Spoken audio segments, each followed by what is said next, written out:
ആ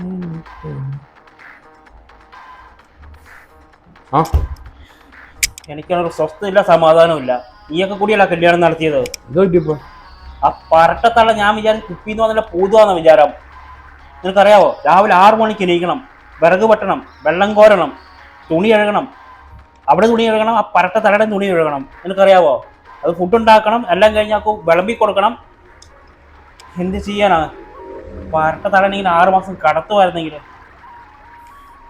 എടാ നിന്നോടല്ല പറഞ്ഞു, നീ എവിടെ എണീറ്റ് പോവാ? ആകുള്ളൊരു കൂട്ടുകാരനാ, അവനോ സങ്കടം കേൾക്കുന്നില്ല. ഞാൻ ആരോടും ഒന്ന് പറയാനാ? A few moments later. ഇപ്പൊ വിളി തുടങ്ങും പണ്ടാരുടെ കമന്റ് ഇട്ട്. എടാ നിന്നോടല്ല ഞാൻ പറഞ്ഞോണ്ടിരിക്കുന്നത്, നീ എവിടെ എണീറ്റ് പോകുന്ന? നീ പറ കേക്കാം. ഒരു സെക്കൻഡ്, കോള് വരുന്നുണ്ട്. ചില ചായ തിളപ്പിക്കാനോ തുണി കഴുകാൻ പറ്റുമായിരിക്കും. ഹലോ, ആ എപ്പോ? ഞാൻ ഏത് ഹോസ്പിറ്റല്? ഞാൻ എത്തിയതാ, ഒരു 10 മിനിറ്റ്. നീ അങ്ങോട്ട് പോകാൻ, ഞാൻ അങ്ങോട്ട് എത്തിയേക്കാം. ശരി ശരി. എടാ ആ തള്ള കണ്ടാൾ മുട്ടി നനച്ചോണ്ടിരിക്കുമ്പോൾ 4 പേര് വന്ന് അവിടെ കയ്യും താനും തന്നെ ഓടിച്ചിരുന്നു.